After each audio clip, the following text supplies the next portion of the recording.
السلام عليكم ورحمة الله وبركاته. أعوذ بالله من الشيطان الرجيم. بسم الله الرحمن الرحيم. الحمد لله نحمده ونستغفره ونعوذ بالله من شرور أنفسنا ومن سيئات أعمالنا. من يهده الله فلا مضل له ومن يضلله فلا هادي له. أشهد أن لا إله إلا الله وأشهد أن محمدا رسول الله. والصلاة والسلام على أشرف الأنبياء والمرسلين وعلى آله وأصحابه أجمعين. سبحانك لا علم لنا إلا ما علمتنا إنك أنت العليم الحكيم. ولا حول ولا قوة إلا بالله العلي العظيم. رب اشرح لي صدري ويسر لي أمري واحلل عقدة من لساني يفقه قولي. أما بعد، فيا عباد الله اتقوا الله. أوصيكم وإياي بتقوى الله فقد فاز المتقون. وأما بعد. Alhamdulillah, kita rapatkan setinggi-tinggi pujian kehadrat Allah Subhanahu wa taala, dan kita bersyukur kehadrat Allah Subhanahu wa taala kerana dengan limpah kurnianya dapat kita bersama-sama berkumpul dalam majlis ilmu dengan menggunakan kitab Penawar Bagi Hati, yang perbincangan kita masih dalam perbincangan pada tajuk bab yang kedua, pada menyatakan sangat loba atas berkata-kata. Maksud loba di sini suka, gemar berkata-kata. Qala al-mu'allif rahimahullah wa nafa'ana bi'ulumihi fid darin amin ya rabbal alamin. Suka berkata-kata ataupun loba berkata-kata ataupun gemar berkata-kata adalah merupakan satu daripada perangai yang tercela, yakni mazmumah. Seseorang yang suka berkata-kata ataupun sangat gemar berkata-kata boleh terjatuh kepada melakukan dosa, dan di antaranya dosa-dosa besar. Dan satu daripada dosa dengan sebab suka berkata ni adalah berdusta, berbohong.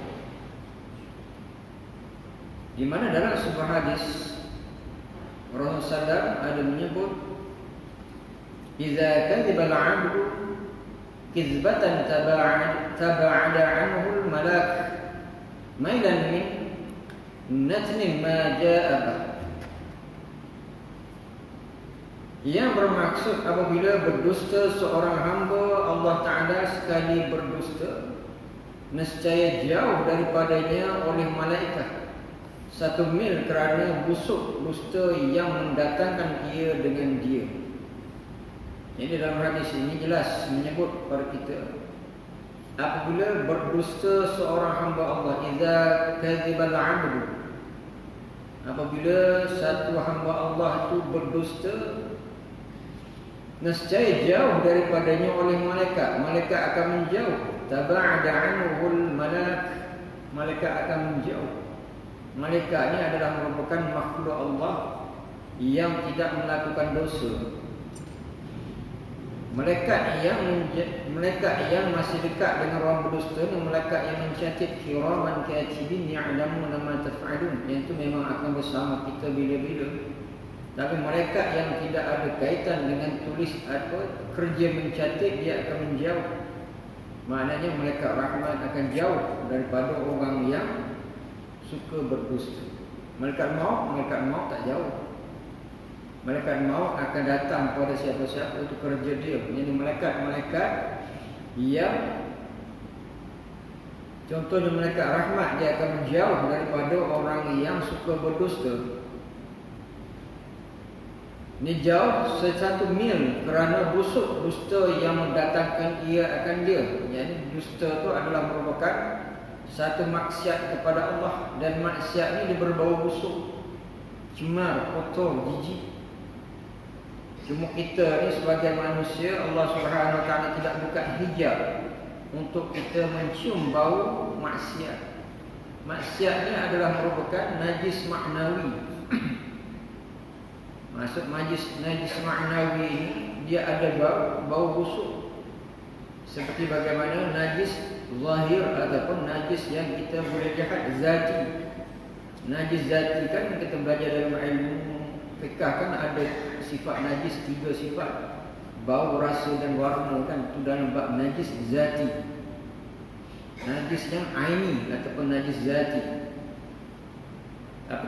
Dan walaupun sebegitu dalam perkara yang melibatkan maksiat ni dia umpama najis juga, najis maknawi yang ada bau. Bagi mereka dia akan menjauh, sebab bagi mereka ianya adalah satu benda yang cemar, yang kotor, yang busuk. Mereka akan menjauh daripada dosa yang dilakukan oleh manusia, dan di antaranya dosanya adalah dusta.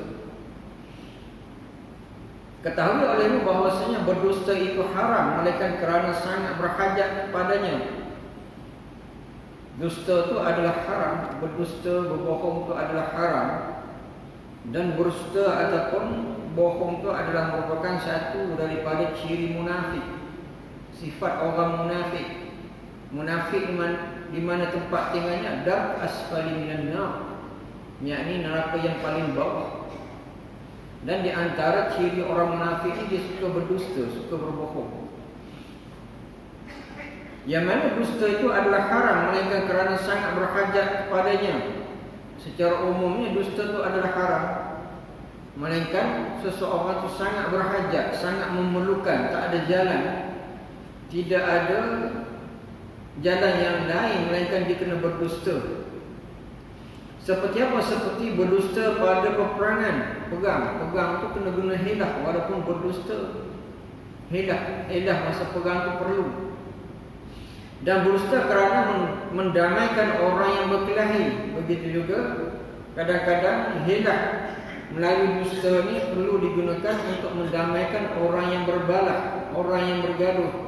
Dua orang yang bergaduh, kita cuba mendamaikannya menggunakan hilah. Mungkin hilah itu terpaksa berdusta, di mana ianya dibenarkan oleh syarak, sebab tak ada cara lain.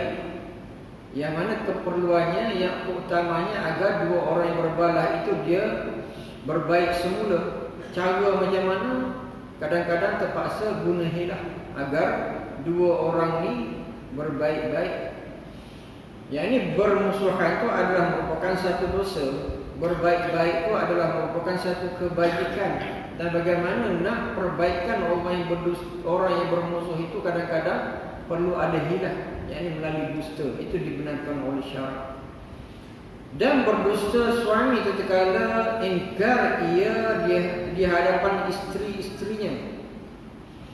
Berdusta suami bila dia ada isteri. Kadang isteri ramai, terpaksa juga guna hilah. Walaupun sebegitu, cubalah jangan berdusta kalau isteri ramai. Tapi kadang-kadang nak terpaksa guna hilah juga. Jadi hilah itu bukan selalu dibuat, tapi dalam keadaan yang amat perlu sangat. Jangan kita ni isteri lihat kita sebagai pendusta saja. Guna hilah itu sekali-sekali.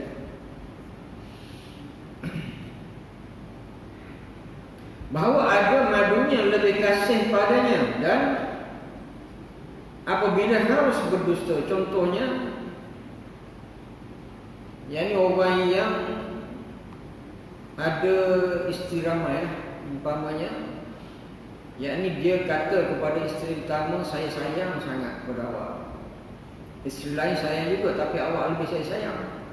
Yang kedua, dia jumpa isteri yang kedua, dia kata saya sayang kepada awak. Yang lain, lebih pada yang lain awak. Yang lain pun saya sayang, tapi awak lebih saya sayang. Jadi semua-semua tu dia sayang, tapi dia kata dia lebih sayang berbanding orang lain. Maknanya itu panggil hilah di dalam rumah tangga, agar isteri-isteri itu tidak berbalah. Dalam bab ni kena tanya orang isteri ramai lah, macam mana nak guna hilah. Saya tak ada pengalaman dapat. Cuma maknanya dalam hal yang janganlah dusta tu sebagai perkara biasa dengan suami yang berpoligami. Cuma dalam keadaan tertentu yang helah tu kadang-kadang boleh membaikkan rumah tangga, boleh membaikkan yakni isteri-isteri yang lain yang tidak berbalah.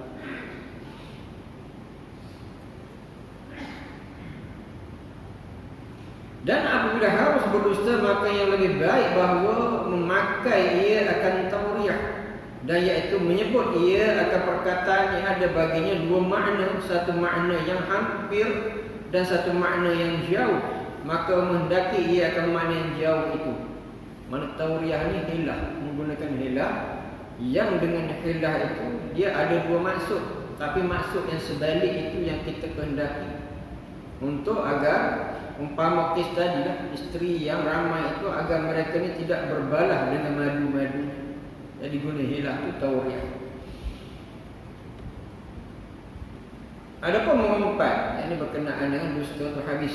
Yang dusta tu umumnya ataupun kesimpulannya adalah haram, melainkan dalam perkara yang terpaksa sangat, umpamanya dalam kerana perang ataupun orang yang mendamaikan dua orang yang bermusuh, ataupun orang yang ada isteri ramai nak mendamaikan isteri-isteri itu terpaksa menggunakan hilah ataupun tauriah. Adapun mengumpat ni adalah merupakan satu dosa, dan mengumpat ini adalah merupakan perkara yang berlaku dengan sebab apa suka bercakap ataupun gemar bercakap. Adapun mengumpat, maka iaitu menyebut engkau akan saudara engkau dengan perkataan yang dibenci ia akan dia. Jika mendengar ia akan dia. Mengumpat ni adalah satu perkataan ataupun himpunan perkataan yang kalau orang tu dengar dia tak suka, dia benci. Itu mengumpat. Sekalipun engkau benar, walaupun kita benar, tapi mengumpat, kalau dia dengar dia memang tak suka. Sama ada engkau sebut akan kekurangan pada dirinya, atau pada akalnya, atau pada perbuatannya, atau pada perkataannya, atau pada kainnya, atau pada lainnya. Telah berfirman Allah Ta'ala. Jadi mengumpat ni adalah satu perkataan ataupun himpunan-himpunan perkataan yang kalau cakap orang tuan diri tu dia tak suka. Sama ada kita mengatakan sesuatu yang dia tak suka pada tubuh badan dia, ataupun satu perkara yang dia tidak suka pada akal fikirannya, buah fikiran dia, ataupun suatu perbuatan dia tak suka, ataupun dengan perkataan dia. Kalau kita cakap ulang perkataan dia cakap tu dia tak suka. Contohnya kita kata si dia tu kedekut. Memang dia kedekut, tapi kita cakap pada orang lain dia tu kedekut. Oh dia kalau minum teh dengan dia bayar dia seorang ni, dia tak bayar ni. Kedekut maknanya kalau dia dengar dia marah, dia tak suka. Memang dia kedekut, tetapi kalau dia dengar dia tak suka. Benda tu dipanggil mengumpat. Telah berfirman Allah Ta'ala, وَلَا يَغْتَبْ بَعْضُكُمْ بَعْضًا أَيُحِبُّ أَحَدُكُمْ أَنْ يَأْكُلَ لَحْمَ أَخِيهِ مَيْتًا فَكَرِهْتُمُوهُ. Artinya bermaksud, dan jangan mengumpat oleh setengah kamu akan setengah-setengah. Adakah kasih seorang kamu memakan daging saudara yang mati, maka benci kamu akan dia. Di mana Allah Subhanahu wa Ta'ala melarang, dan jangan mengumpat oleh setengah kamu akan setengah yang lain. Jangan mengumpat kita sebutkan tadi, yakni perkataan-perkataan yang kalau orang tuan diri dengar dia tak suka, itu mengumpat. Walaupun benar-benar, tapi dia tak suka. Dan Allah Subhanahu wa Ta'ala buat soalan, buat perbandingan. Adakah kasih seorang kamu makan daging saudara yang mati? Apakah satu orang tu suka makan daging saudara yang telah mati, makan mayat, makan bangkai, maka benci kamu akan dia? Sudah tentulah makan bangkai itu tak suka. Kalau bangkai orang lagi tak suka. Itu gambaran bagaimana perumpamaan orang yang mengumpat itu, orang yang makan daging saudara yang sudah mati, makan daging manusia. Gambarannya orang yang mengumpat. Betapa kejinya di sisi Allah Subhanahu wa taala. Dan sabda Nabi sallallahu alaihi wasallam, "Iyyakum wal ghibata fa innal ghibata ashaddu minaz zina." Qila lahu kaifa? Qala inna rajula qad yazni wa yatubu fa yatubu Allahu alaihi wa inna sahibal ghibati la yughfaru lahu hatta yaghfira lahu sahibuhu. Yang bermaksud jauhkan oleh kamu akan diri kamu. Jauhkan oleh kamu akan diri kamu dan takut oleh kamu akan mengumpat. Kata Rasulullah, jauhkan diri kamu dan takut oleh kamu apa benda daripada mengumpat. Kerana bahawasanya mengumpat itu lebih bersangatan daripada zina. Sebab apa Nabi SAW menyebut mengumpat itu lebih besar kesalahannya, lebih besar perbuatan dosanya berbanding dengan zina. Dan apabila Nabi sebut begitu, dikatakan bagi Rasulullah SAW betapa artinya kerana apa mengumpat itu lebih bersangatan besar daripada berzina dari segi dosanya. Bersabda ia bahawasanya seorang laki-laki itu terkadang berzina dan taubat ia, maka menerima Allah Ta'ala akan taubatnya, dan bahawasanya orang yang mengumpat itu tiada diampuni baginya hingga mengampuni baginya oleh orang yang diumpat. Nabi sebut kepada sahabat, jauhlah kamu daripada perbuatan mengumpat, di mana mengumpat itu lebih besar perbuatan salahnya berbanding dengan zina. Sehingga sahabat bertanya, kaifa, bagaimana mengumpat itu lebih besar dosa dengan berzina? Zina itu nampak kotornya, dalam keadaan yang tidak senonohnya, dalam keadaan begitu. Kita boleh gambarkan zina itu adalah gambarnya perbuatan yang amat kotor. Dengan orang bukan isteri, dia bersama begitu kotor. Sehingga sahabat tanya, kaifa, bagaimana? Nabi kata, orang yang berzina itu dia bertaubat kepada Allah, Allah Subhanahu wa taala ampunkan dosa dia. Dan orang mengumpat bagaimana? Allah Ta'ala tak akan ampunkan dosa dia, melainkan dia jumpa dengan orang yang dia umpatkan itu, dia minta maaf. Jadi dua keadaan yang berbeza. Di sini dosa ni ada yang ada hubungan dengan Allah semata. Dosa ni ada tiga lah. Satu, dosa syirik kepada Allah, tu dosa. Yang keduanya dosa yang melibatkan kita dengan Allah. Maknanya zina tu adalah hubungan dengan Allah. Satu orang bertaubat sebab dia berzina, taubat yang benar-benar, tubu ilallahi taubatan nasuha, taubat yang benar-benar kepada Allah, dan Allah Subhanahu wa taala ampunkan dosa dia habis. Tapi kalau mengumpat tu melibatkan hak orang lain. Yang mana orang yang mengumpat dia kena minta maaf kepada orang yang dia umpat. Selagi dia tidak minta maaf kepada orang yang dia umpat, Allah Subhanahu wa taala tidak akan ampunkan dosa. Kalau dia minta maaf dengan orang yang dia umpat, barulah dia minta maaf ataupun bertaubat kepada Allah Subhanahu wa taala. Ini dua keadaan yang berbeza. Satu dosa yang melibatkan hak manusia, satu dosa yang melibatkan kezaliman pada diri sendiri. Yang ini zina tu umpama satu kezaliman kepada diri sendiri, dosa besar, dua-dua tu dosa besar. Cuma dia punya masalahnya mengumpat itu kena jumpa orang yang dizalimi. Contohnya lain seperti satu orang mencuri hak orang lain. Apabila dia mencuri, dia bertaubat, dia kita kena minta maaf kepada orang yang dia curi barang. Barulah ada hubungan maaf daripada Allah Subhanahu wa taala. Jadi beratlah. Jadi amat berat. Kalaulah dalam hidup kita ni banyak mengumpat, kena jumpa orang yang kita umpat tu, minta maaf kepada dia. Kalau tidak, bagaimana di hari akhirat besok takut kita ni jadi orang yang muflis. Sebab mengumpat tu satu bentuk kezaliman kepada orang lain. Orang yang menzalimi manusia, di mana takut dia muflis di hari akhirat besok. Segala pahala diberi kepada orang yang dizalimi. Dan anda kata banyak lagi dosa zalim itu kepada orang yang dia zalimi, sehingga dia buat pahala dia habis. Dosa orang yang zalim itu letak kepada orang yang menzalimi, jadi muflis langsung. Ini kita takut. Amal ibadah kita tu banyak, kita buat amal ibadah, kita salat berjamaah sebab mengharapkan akan pahala daripada Allah. Kita bangun malam, kita solat tahajud, kita solat yang lain sebab mengharapkan pahala daripada Allah, sebab janji Allah, orang yang beriman dan beramal soleh itu tempat dia adalah syurga, nak masuk syurga. Kita mengaji Al-Quran, kita berselawat, kita berzikir, kita solat berjamaah, semua itu mengharapkan pahala daripada Allah sebab janji Allah, wa basyiril ladzina amanu wa 'amilus shalihat anna lahum jannatin tajri min tahtiha al-anhar.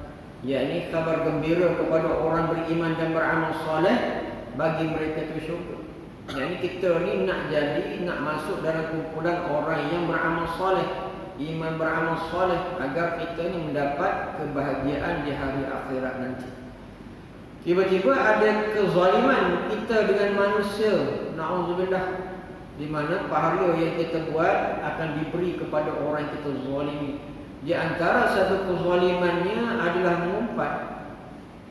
Mencuri itu satu benda yang lain lah. Mungkin kita tak mencuri, tak teringin nak ambil barang orang. Mengumpat ni perkara yang senang untuk dilakukan. Jadi sebab dengan lidah kita saja. Apabila kita gemar bercakap, suka bercakap, puncanya gemar bercakap.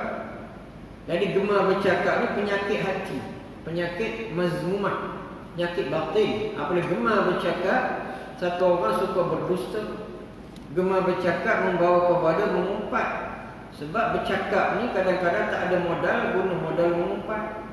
Gemar bercakap tak ada modal, guna modal untuk yakni berdusta. Suka bercakap, tak ada modal bercakap, memfitnah. Jadi bercakap. Cakap ni adalah perbuatan yang mudah untuk dilakukan.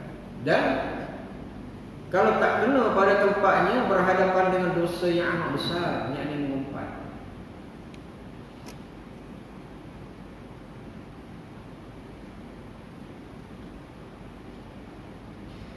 Dan menilik oleh Nabi sallallahu alaihi wasallam ke dalam api neraka pada malam Mi'raj, masa peristiwa Mi'raj, Isra wal Mi'raj. Isra ni perjalanannya di bumi lah, Mi'raj ni perjalanannya naik ke atas tu Mi'raj, sehingga Sidratul Muntaha. Sidrah tu maknanya seperti pokok bidara, muntaha yang terakhir, yang last, tempat yang last. Macam mana Allahu a'lam bissawab, cuma dari segi maknanya begitu. Di masa perjalanan Mi'raj, Rasulullah SAW melihat, menilik kepada api neraka dibuka, bagaimana calon-calon ataupun ahli neraka, bagaimana ataupun siapakah yang akan masuk dalam neraka. Allah Subhanahu wa taala menampakkan kepada Rasulullah SAW, yakni orang yang berciri-ciri sebagai ahli neraka. Nabi lihat, maka tiba-tiba di dalamnya beberapa laki-laki yang memakan bangkai. Nabi tengok dalam neraka tu ada laki-laki yang memakan bangkai. Maka sabda ia, siapa mereka itu ya Jibril? Nabi tanya, wahai Jibril, siapa tu yang makan bangkai? Makan bangkai. Berkata Jibril, mereka itu yang mengumpat manusia dan ketahui olehnya. Nak Jibril kata, itulah orang yang mengumpat orang lain, sebagaimana ayat yang kita baca tadi, surah Al-Hujurat ayat 12. Jadi orang yang Allah Ta'ala larang kita daripada mengumpat. Sukakah satu orang tu makan yakni mayat saudaranya? Makan manusia yang hidup pun kita tak selera, apatah lagi makan bangkai atau mayat manusia. Makan bangkai ayam pun kita tak teringin, apakah nak makan bangkai manusia? Lagilah tak teringin. Maknanya benda tu amat kotor, amat jijik. Mengumpat itulah dia punya perumpamaannya. Sehingga bukan semata-mata perumpamaan, tetapi balasan bagi orang mengumpat ni, dia akan masuk neraka dengan panasnya neraka, dan juga dipaksa makan bangkai dalam neraka. Tak ada makanan yang selera dalam neraka ni. Tak ada makanan yang sedap indah dalam neraka ni. Semua makanan azabnya yakni menyakitkan.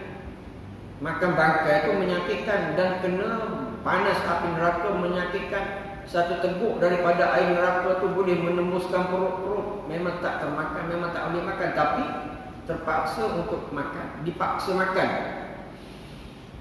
Ini benda yang amat mengerikan. Di samping kita sebutkan tadi, kezaliman itu boleh menyebabkan kita jadi orang yang muflis, bankrupt. Sebab pahala kita hilang, sebab kita beri pahala itu kepada orang yang kita zalimi. Penat buat kerja, penat beribadah, tetapi hilang pahala sebab kezaliman. Kita tak curi, kita tidak ambil hak orang, tapi lidah kita tu ambil hak orang. Alhamdulillah.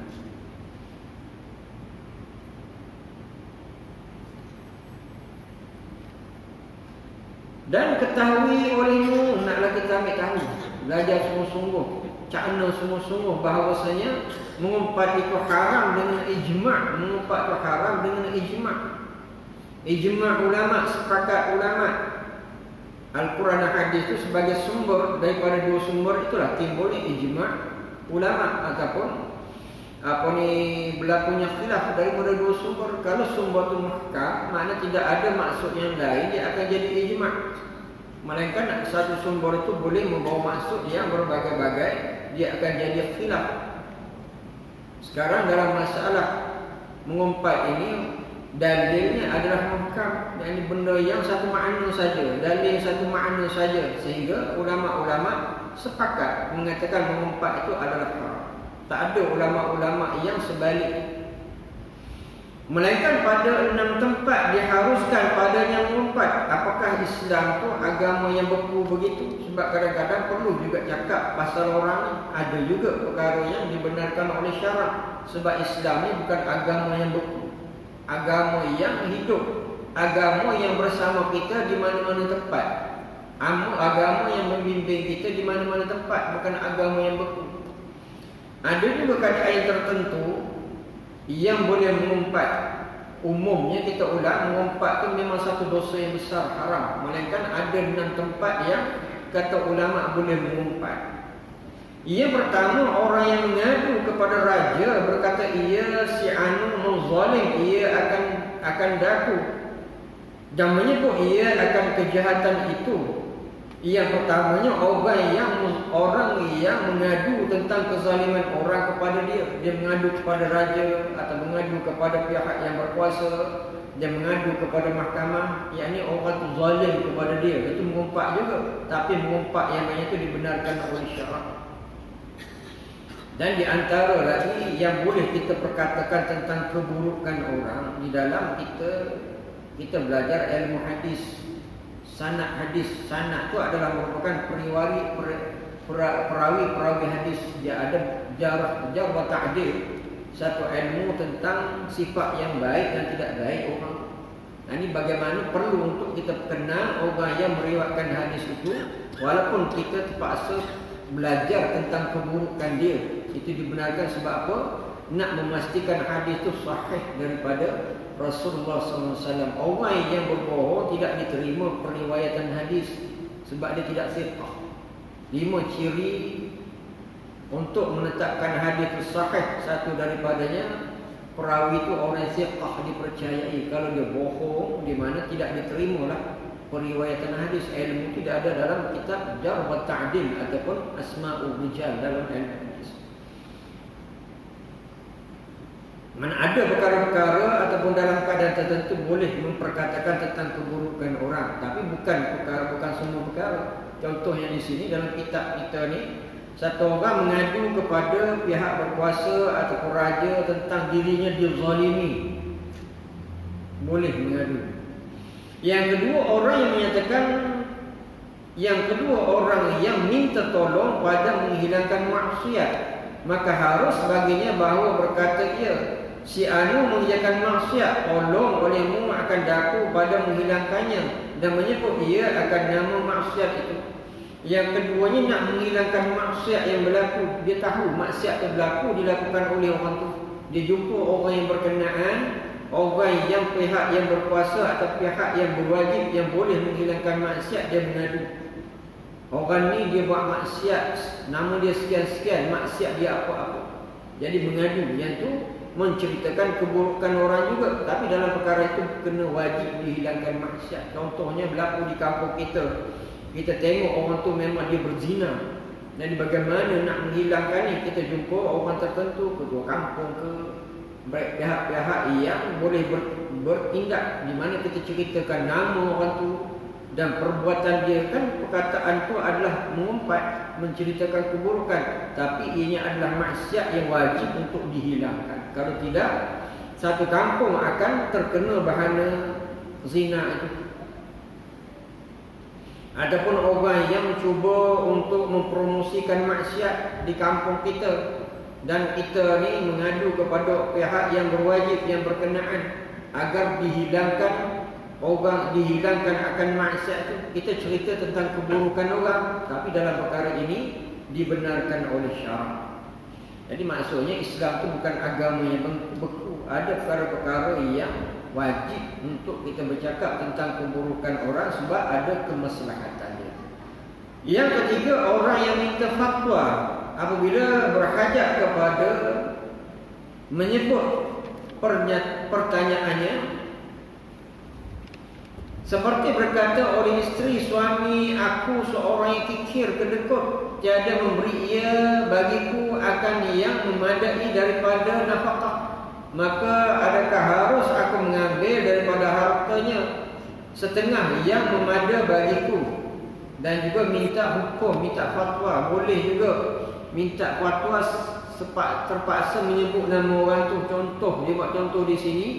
Seorang isteri mengadu kepada hakim, pihak yang berwajib, suaminya kedekut, dia tidak memberi nafkah, sedangkan isteri berhak untuk mendapat nafkah, makan, minum, tempat tinggal, pakaian, kesihatan, pendidikan. Itu nafkah yang wajib diberi kepada isteri. Nafkah kan ada dua bentuk, satu nafkah zahir dan juga nafkah batin. Nafkah zahir, makan, minum, tempat tinggal, pakaian, termasuk pendidikan, termasuk kesihatan, itu adalah nafkah yang wajib diberi oleh suami kepada isteri. Apabila satu suami setuju untuk bernikah dengan satu perempuan, dia punya qabul, terima untuk bernikah, di mana tertanggunglah di atas bahu suami itu nafkah, memberi nafkah.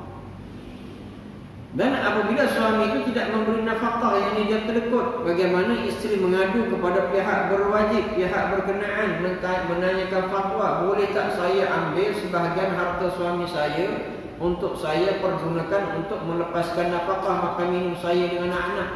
Jadi tanya, perkara ini berlaku pada zaman Rasulullah SAW. Ada satu orang tu dia kedekut, dia tidak beri nafkah kepada isteri dia, sehingga isteri mengadu kepada Rasulullah hal yang sama. Contoh ni, boleh tak saya ambil harta suami saya? Nabi kata boleh, sebab nafkah itu wajib ke atas suami, dan isteri mengambil kadar untuk memenuhi akan nafkah.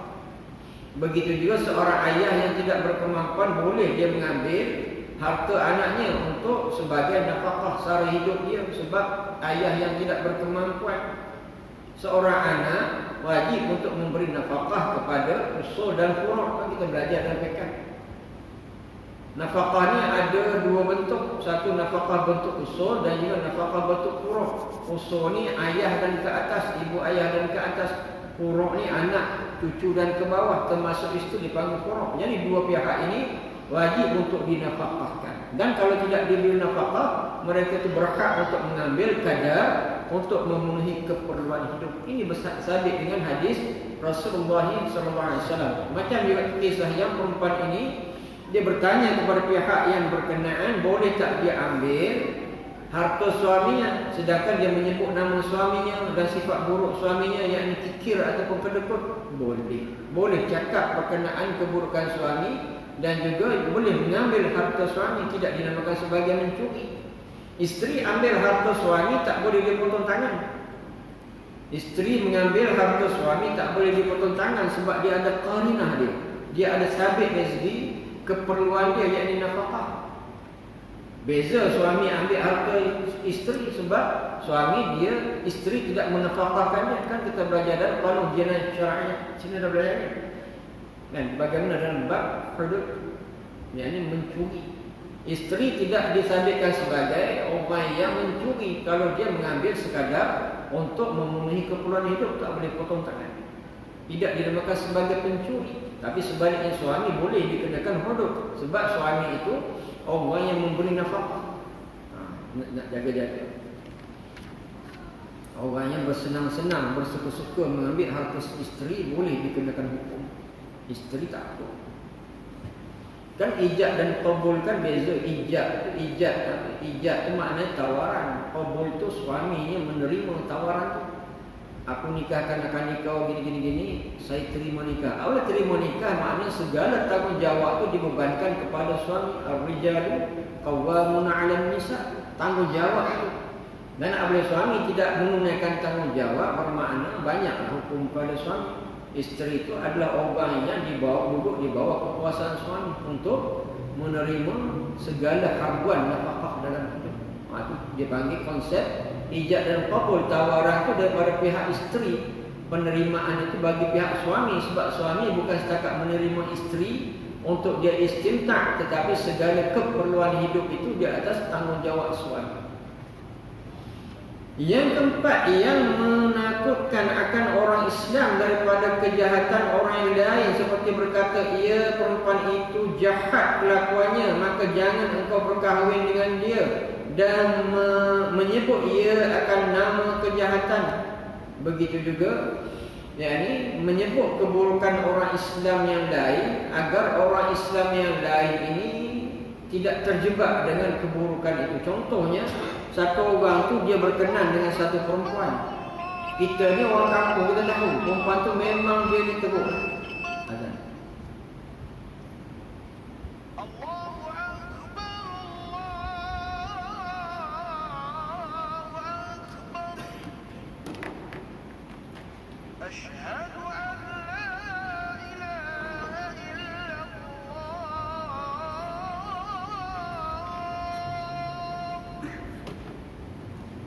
Asyhadu an la ilaha illallah.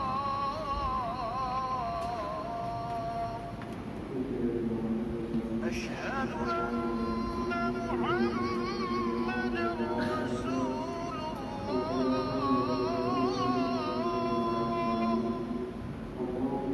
Asyhadu anna Muhammadar Rasulullah.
Yang keempat tadi, harus untuk mengumpat ni yang menakutkan orang Islam daripada kejahatan orang yang lain, seperti berkata ia, perempuan itu jahat kelakuannya, maka jangan engkau berkahwin dengan dia, dan menyebut ia akan nama kejahatan itu.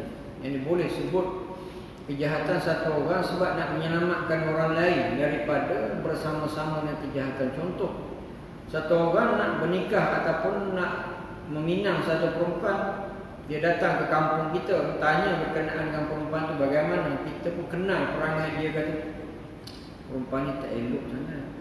Dia dulu segala orang dia ikut, malam-malam dia ikut orang mana pergi sana sini. Kita pun cakap yang benar, memang perangai dia macam tu. Saya punya pandangan cari orang lain lah. Ni dia ni tak tahu lah macam tu lah perangai dia. Susah nak diajar dia. Dia mana-mana laki-laki dia ikut je, ajak ikut je. Dia naik kereta, naik motor, dia bawa orang bawa je. Kita dengar, takkan kita nak cari yang macam tu. Mana boleh, sebab nak menyelamatkan maruah ataupun orang lain. Dan keharusan yang kelima, bahawa ada seorang masyhur ia dengan nama yang ada padanya kecelaan, seperti Al-A'raj atau Pencapik, yang boleh kita memperkatakan tentang buruk orang tu dia ada gelaran. Kalau tak sebut gelaran dia, kita tak kenal. Contohnya di kampung kita ni nama Muhammad 50 orang. Orang datang kampung kita, dia nak cari Muhammad. Kata Muhammad kampung ni, di kapal ni 50 orang. Ni zaman tak ada tak ada telefon lah zaman dulu kan. Orang datang kampung kita nak cari satu orang, nama dia di kampung kita 50 orang Muhammad. Kata Muhammad mana? Muhammad kampung saya ni 50 orang. Muhammad mana? Jadi kita kena sebut keburukan ataupun kecacatan dia. Macam di kampung saya tu memang ramai orang Muhammad, tapi tak panggil Muhammad. Orang Kelantan dia panggil Mat. Muhammad jadi Mat semua. Muhammad semua ringkas. Dan mesti ada gelaran belakang sebab ramai sangat. Mat mana? Mat sambal. Dia suka makan sambal kan. Jadi kena sebut nama dia. Kalau tidak orang tak tahu. Mat pokok binjai. Sebab rumah dia ada pokok binjai. Mat mana? Mat kata galau. Mat traktor. Dia ada traktor. Dia kena sebut. Kalau tak sebut, orang tak tahu. Mesti nak sebut. Kadang benda tu ada yang aib, tapi pasal sebut. Kalau nak cari Muhammad tu ramai kena sebut. Itu zaman dulu lah, mungkin di kapal pun sama lah, zaman dahulu. Walaupun sebegitu kelebihannya, kita tahu siapa masuk kampung kita. Dalam dalam berapa saat saja kita tahu dah orang luar masuk kampung kita. Dan kita memang peka dengan kampung kita sebab benda-benda macam ni. Tapi dengan seiring dengan berubahnya zaman ini, dah ada lah benda ni. Sebab apa, biasa orang nak datang kepada rumah orang, send location. Itu biasa. Ada tak tanya orang lagi dah, rumah dekat mana? Oh, send location. Itu bagi lokasi, okey. Tak tanya orang pun, orang kampung pun tak peduli lah. Siapa datang nak keluar masuk. Maknanya zaman dulu tu macam tu keadaan dia. Dan keselamatan orang kampung tu agak terjaga juga. Zaman sekarang seiring dengan perubahan teknologi dah tak ada lah benda tu. Andai kata berlaku juga, kena sebut kecacatan orang tu. Sebab kalau tak sebut, kita susah nak tagih dia. Mana boleh, mana harus dalam syarak. Yang kena bahawa ada ia menzahirkan akan kejahatan, maka harus disebutkan kejahatan yang dizahirkannya. Jadi orang yang dia suka menzahirkan maksiat, yang dia maksiat tu dia suka. Contoh, saya ambil contoh, orang tu memang dia suka judi, suka nama ekor. Dia kalau buat nama ekor ni memang hantu. Dia kalau jumpa dengan siapa-siapa ke mana-mana, dia akan cakap, ni mana tadi mimpi nombor ni, jangan lupa nombor ni. Dia sedangkan nombor ekor tu adalah haram, dia judi. Tapi dia tak malu lagi dah dengan judi. Jadi kita boleh sebut siapa tu, ni judi. Nama ekor boleh kata begitu. Sikit lagi tuan, sikit lagi. Saya nak habiskan ni sikit boleh? Cukup sikit ni. Dalam 5 minit. Dan ketahui oleh bahawasanya ubat yang menegakkan daripada mengumpat itu bahawa engkau berfikir pada janji seksa yang datang daripada Nabi SAW seperti dipindahkan kebalikan orang yang mengumpat kepada suratan amal orang yang diumpatnya, maka tilik olehmu akan sedikit kebalikan engkau dan banyak umpat engkau, kemudian tilik olehmu akan kecelaan engkau, maka berbimbang engkau dengan diri engkau lebih baik daripada berbimbang dengan diri orang lain. Bagaimana nak menghilangkan tabiat mengumpat ni? Ubatnya macam mana? Yang ini pertamanya ingat seperti bagaimana hadis Nabi SAW kita sebutkan tadi, maksudnya yang orang yang akan jadi muflis, bankrupt. Mengumpat ni adalah merupakan satu kezaliman, dan orang menzalimi orang lain di hari akhirat kelak, yakni pahalanya akan diberi kepada orang yang dia zalimi itu.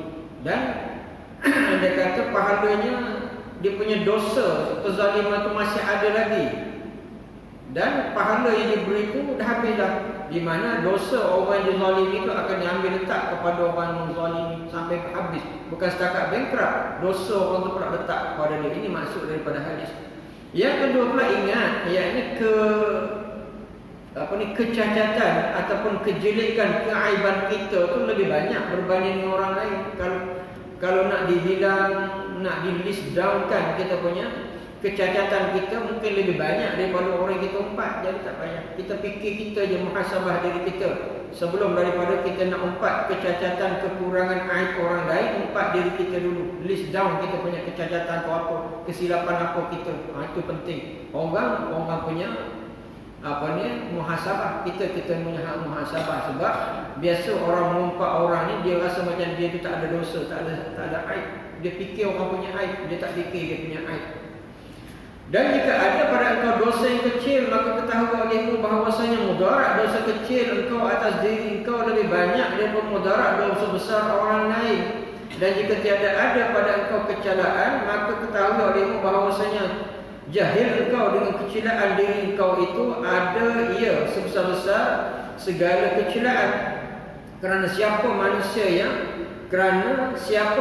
yang sunyi daripada kecelaan, kemudian jika sunyi engkau daripada kecelaan, maka hendaklah engkau syukur akan Allah Ta'ala kerana ganti bagi mengumpat orang itu, kerana mengumpat itu sebesar-besar kecelaan. Dan yang lain pula cara bagaimana nak hilangkan mengumpat ini, yakni kita fikir dosa kita. Walaupun kita dosa kecil, nak dibandingkan orang lain kita umpat, mungkin kita kata orang tu buat dosa besar, tapi dia tidak publishkan dia punya dosa, dia tidak bangga dengan dosa-dosa dia diam aja. Tapi kita seorang tahu, kita nak umpat, fikir juga dosa kecil kita ni kadang-kadang banyak Nak bandingkan dia buat dosa besar tu, dia pun tak cerita pada orang dosa besar dia.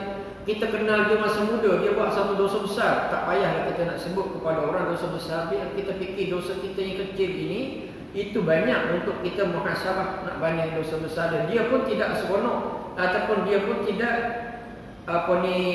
umumkan dosa besar dia. Kita pula nak umumkan dosa besar orang lain. Dan yang berikutnya, kecilaan diri kita tu lebih banyak. Mungkin kita kata tak adalah kita cela, tapi kejahilan tentang kecilaan kita itu adalah merupakan dosa. Kita kata tak ada cela lah kita ni, tapi kejahilan, kita tak kenal diri kita, kita hanya kenal orang lain, itu adalah merupakan kejahilan. Kita tak kenal diri kita, tiba-tiba kita lebih kenal orang lain, itu satu kejahilan. Patut man arafa nafsah, dia kena barang siapa kenal diri dia. Kena kenal diri kita. Yang kita menceritakan orang lain seolah kita tak kenal diri kita, kita kenal orang lain berbanding dengan diri kita, itu adalah merupakan kejahilan. Kemudian jika sunyi engkau daripada kecilaan, maka hendaklah engkau syukur akan Allah Ta'ala kerana ganti bagi mengumpat orang itu, kerana mengumpat itu sebesar-besar celaan. Andai kata kita semak, kita list down, kita cek, tak adalah cela kita. Tak ada cela itu adalah satu syukur. Wajib kita syukur. Maknanya di mana-mana sekalipun tak ada ruang untuk kita memperkatakan keburukan orang, melainkan alasan-alasan yang dibenarkan syarak sahaja. Allahu a'lam bishawab. A'udzubillahi minasyaitonir rajim. Bismillahirrahmanirrahim. Alhamdulillahirabbil alamin. Allahumma arinal haqqa haqqan warzuqna ittiba'ahu wa arinal batila batilan warzuqna ijtinabah. Allahumma fa'alna bima 'allamtana waj'alna min 'ibadikas salihin. Sallallahu alaihi wasallam Muhammad wa ala alihi wa sahbihi wasallam. Alhamdulillahirabbil alamin. أقول قولي هذا وأستغفر الله العظيم لي ولكم ولسائر المسلمين والمسلمات فاستغفروه إنه هو الغفور الرحيم. السلام عليكم ورحمة الله وبركاته.